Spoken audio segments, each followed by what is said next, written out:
Welcome to Ratio at Rutgers. We're doing Glossolalia. Episode 1 is going to be John 1, 3 through 5. Now you're wondering, okay, wait, why are they starting there? You know, what is this all about? We're changing the way we do things on the podcast. We're splitting up what the podcast used to be, 3 segments all in a row as one show. And now we're doing 3 separate shows. We're going to put them up all at once, but we're going to be recording them separately. And since Greg and I are the only ones at the moment, you know, studying the Greek and the Latin, we're going to be doing Glossolalia kind of on our own for a while. We'll still have guests on the other podcast, so I guess I should, you know, do the general introduction. I am the unrevered Reverend Matthew J. Therio, and with me is my co-host with the Holy Ghost, the gregarious Gregory Matichek. Okay, let us jump into John 1, 3 through 5. As always, we're going to start with the Greek and the Latin, and then we're going to start dissecting some of these words. Okay. Awesome. Panta di autu agenita, kai chorus autu agenita, ude hen ho gegenon. En auto zoe hen, kai he zoe hen tophos ton anthropon. Kai tophos en te scotia fine. Kai he scotia auto u catalaban. And in Latin that would be, according to St. Jerome, omnia per ipsum facto sunt, et sine ipso factum est, nihil quod factum est.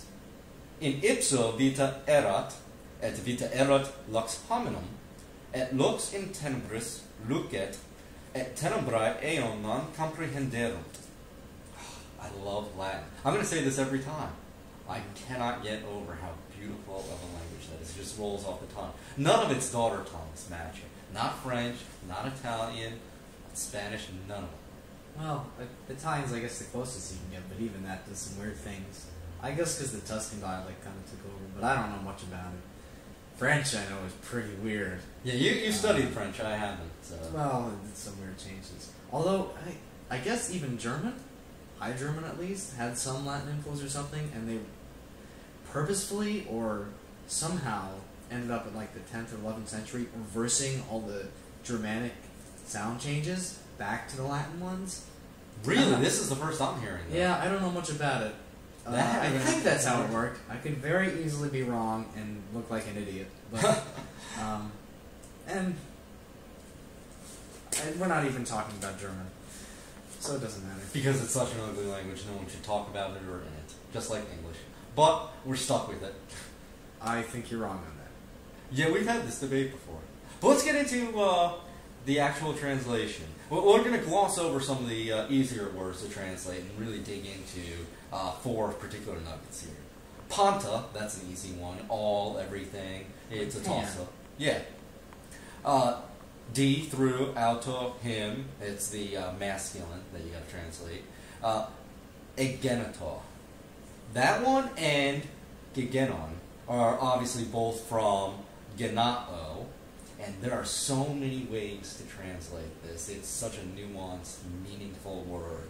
The root in English, which we recognize, of course, is gen, G-E-N. Yeah, and so many cognates from this one.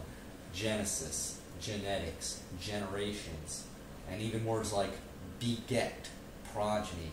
All these words that have the idea of you're creating something, you know, that's, you know, a child of yours. And another one, this is my favorite, with a really, really rich etymological history, genius. Now, Greg, did you ever play Trivia Pursuit as a kid? Or even these days? No. Okay, my family loved it. We had a whole lot of editions, including the genus edition, which, obviously, knowing the Latin and the Greek, you know genus means family. Well, at the time, you know, I was a kid, I thought they just misspelled genius or something. And I learned later on, oh, no, genus, family, genius, completely unrelated words. Or so I thought for years, until I read this amazing article by C.S. Lewis in one of his academic writings, explaining the etymological history of the word genius. And it ultimately comes, from the same root of genao. So the god genius was the god of husbandry. And husbandry meaning, breeding animals, breeding livestock, even humans, that's where we get our word husband from, because he's the one who fathers the children. Now, they took this idea and the Platonic influence said, okay, he's not just generating the material children, he's generating their eternal souls from this pleroma of pre-existing souls, that he's fielding in eternity and enveloping, in human bodies and time. Fascinating. It is, because he does more than that. It's not just souls, it's ideas. And by the Middle Ages, they had this idea of daemons, these airy spiritual beings, lower than angels or whatnot, going around, and among them were geniuses. And eventually they had the idea that each man has two geniuses of his own, one, moral and another immoral, and that's kind of where we get our current idea of, an angel and a demon on, your soul, or on each shoulder, the angel on your right, the devil on your left, telling you, do this, do that. And this eventually got to be, okay, you have your genius talking to you, giving you ideas, and eventually now we have the idea, it's not the genius that's separate that gives you ideas, it's the genius that is the person with great ideas. And so when we talk about a genius today, someone who's really smart, who has these great ideas of his own, it comes ultimately from this long, rich etymological history going back to this idea of breeding livestock. That's pretty cool. The angel and demon thing, though, that's not completely from that. Sure, the things on the shoulders, maybe, but there's a long history of angels and demons fighting over people. There's Satan and God, or no, an angel fighting over Moses' body. It's Satan and Michael fighting over the body of Moses. Yeah, and then Apocalypse of St. Paul, that fun work, has angels and demons, or no, good angels and bad angels. No, Paul. Paul had his own apocalypse too. Wow. Yeah, it was a pseudo-epigraphical work. But, from a few centuries into the ADs. But that had angels and demons. Depending on how good or bad you were, they would take your spirit from your body after you died, or something like that. Okay. I just know a good one, a good example of the medieval view is in Spencer, and that's specifically what Lewis is deconstructing and examining in his writing. I'll have to get the name of that particular article, that particular book, because I love Lewis's academic writings. They are among his best. Everyone always goes to his Christian apologetics or his Christian fiction, but a lot of his philological stuff gets overlooked, unfortunately. Yeah. Yeah. Okay, so that is genao, and in my translation, I felt like the English word that best conveyed this is just generate. And so I start off my translation, everything is through him generated. I forget what some of the other translations were in English. Well, I think something like become or even create. Oh yeah, that's right, yeah. But I understand generation versus become even. Become seems to give this impression of appearing out of nothing, while generate comes through something at least. And I wonder... Am I not being faithful enough to my exegetical principles, then, of presuming creation ex nihilo? It depends. If you want to present it as emphasize the creation from nothing or creation through the word? That is a good question. I don't know that I gave it enough consideration. I was more interested in the etymological history than I was in the theology or the philosophy at the time of my translation. Well, you gave it more consideration than I did. What did you end up using? I think I'm good with create or become. I'm not putting too much weight in it. I think I told you there's only one word that I was really interested in this passage. Right, we're going to get to that the rest soon. We've got two more to go through. Right, the rest seem pretty straightforward to me, but let's go on. Right. Okay, Kai and chorus. That's apart from, without, again, ude, not hen1, gigenon, we already discussed that word. N in auto zoe. Okay, zoe, here's where we're getting into another juicy bit. This is one that I thought was completely unrelated to zoon, meaning animal, because zoe is life, and you contrast that with the other Greek word for life, bios, which simple, ordinary, biological life, and zoe is always spiritual life.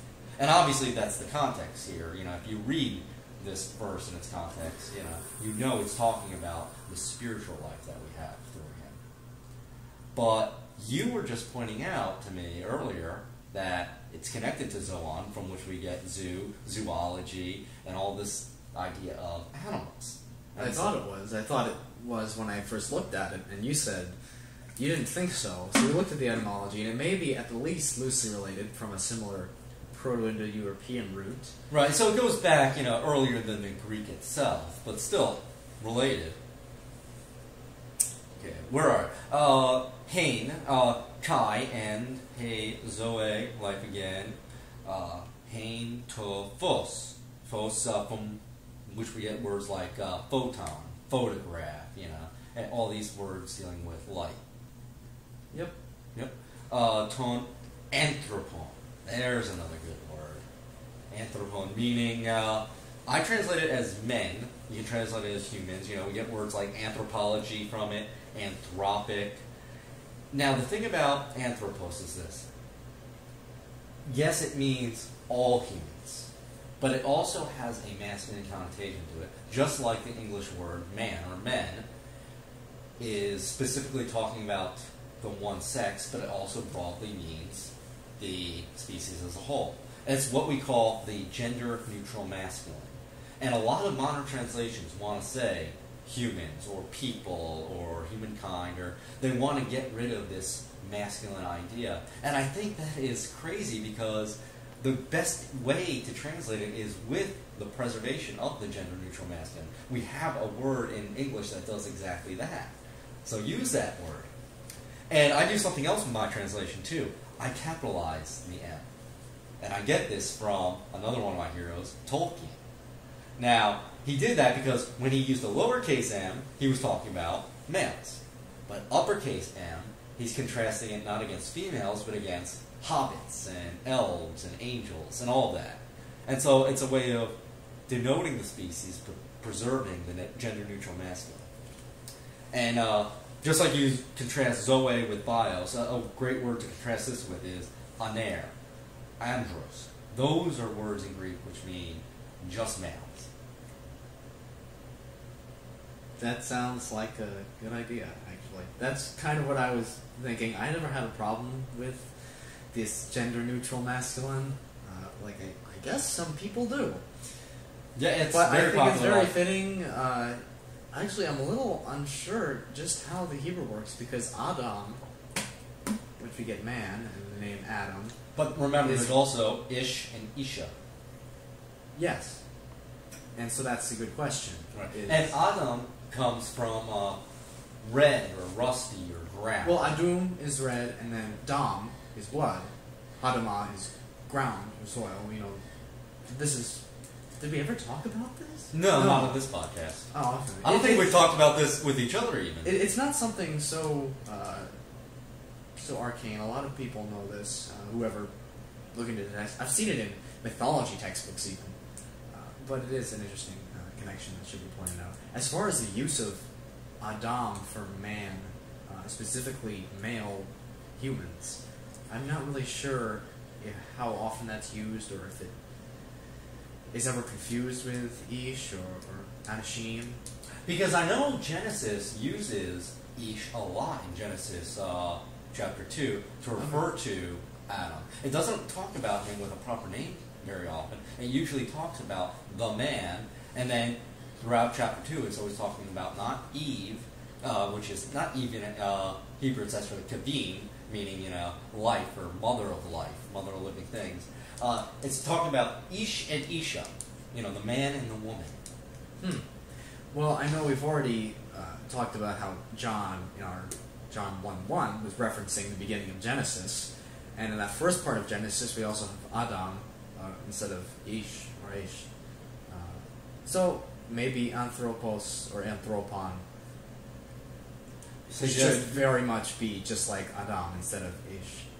As you were suggesting, the gender-neutral masculine. Yeah, that is a really good I point. think you can make a strong case from that. And hominum, same thing in the Latin. I'm trying to think. There's a Latin word for specifically male as well. Can you think of it off the top of your head? Nope. I really should have written that one down. We've been mostly translating from the Greek in this one. I forgot to, take as much from the Latin in my translation this time. Yeah, we really put a lot of work into this. I mean, at least 5 or 10 minutes. Well, that was our discussion beforehand. I actually did put a lot of work into this at work. I spent about an hour doing my translation a few days ago. Yeah. Okay. Okay, where are we? We are up to anthropon, kai, and we're getting into words we've Kai, talked about. phos, ente, Scotia, which in the Latin here is a much more familiar word, tenebrae. And that we know the common things from, like a tenebrae service. Are you familiar with those? Have you been to many tenebrae services? No. Like a Good Friday tenebrae service is my favorite church service of the entire year. And that's one in which the lights gradually go off until it's pitch black in the entire church. And this is late in the evening, and all you hear is them reading the story of the crucifixion. And at one point they take the Bible and it's pitch black and they just slam it shut to represent the tomb or the rock going over the tomb.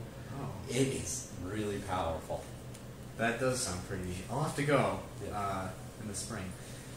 But another word that I thought of and can't remember exactly is tenebros or tenebrious. I forget exactly the spelling, but it's related and yeah, it's just an English adjectival form meaning darkness. So yes, it's dark. Yeah, which makes a lot of sense. Yep.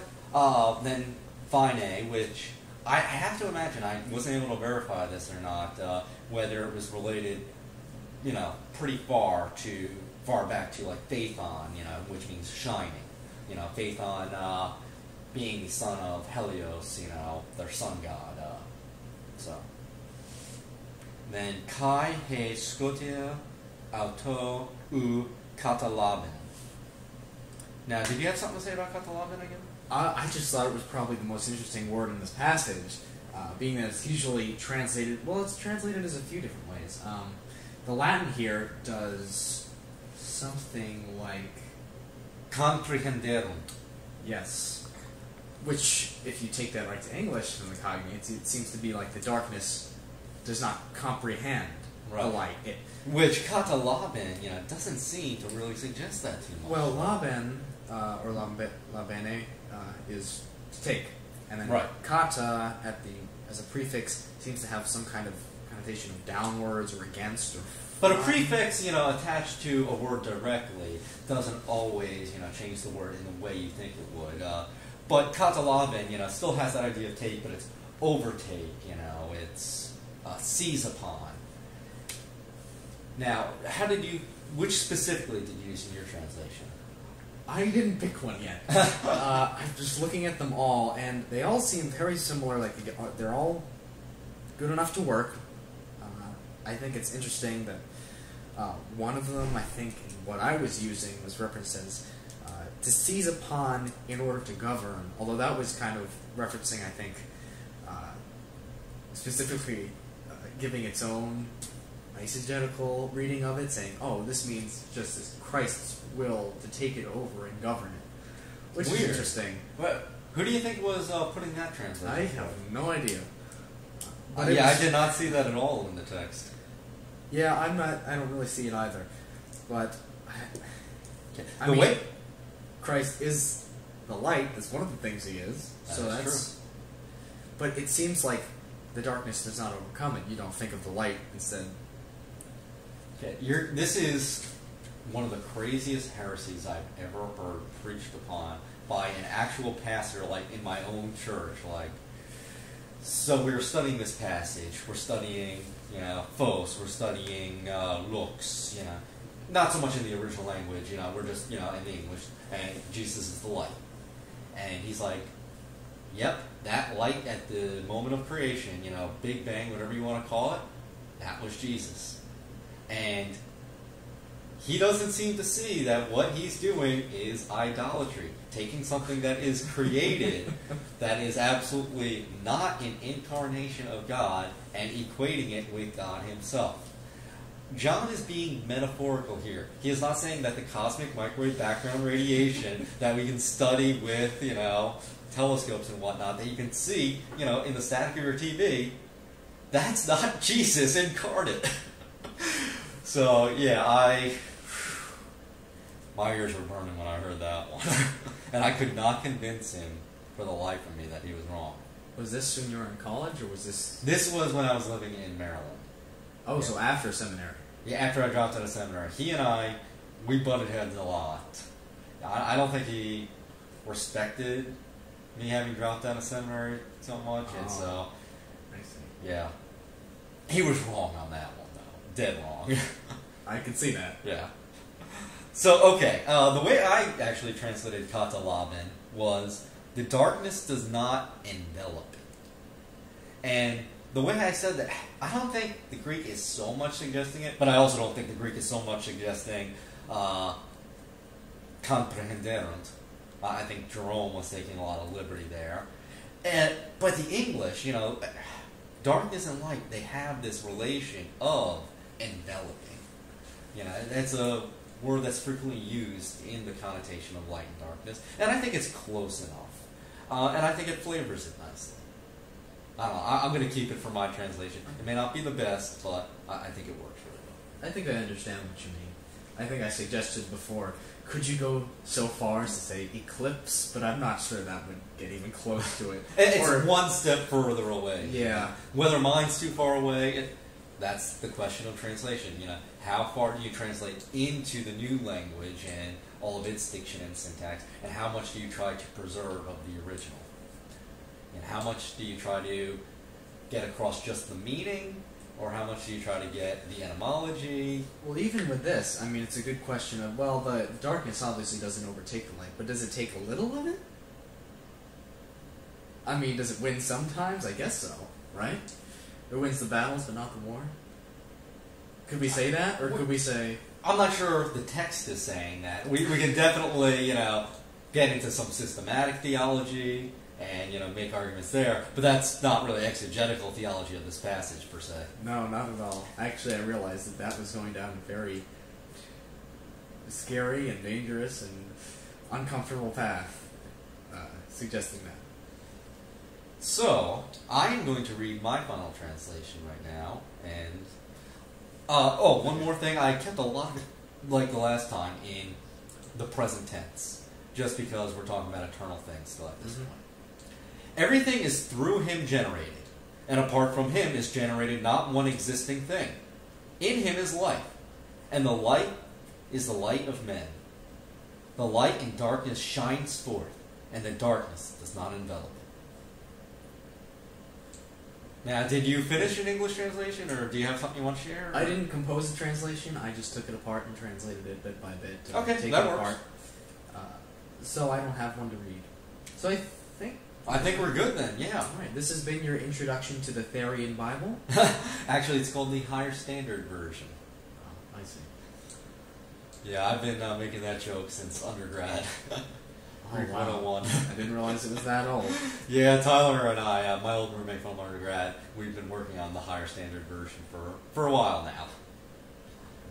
So, yeah, you can write into the podcast at ratioatrutgers at gmail.com. That's where all of the podcast is going to come. You can follow us on Facebook at...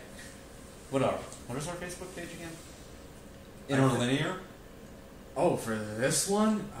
Is it Glossolalia or Interlinear? I think it's Interlinear. I don't know. Facebook/group/Interlinear. Just, if you have the Ratio at Rutgers page, maybe we'll put a link there or something so you can find it.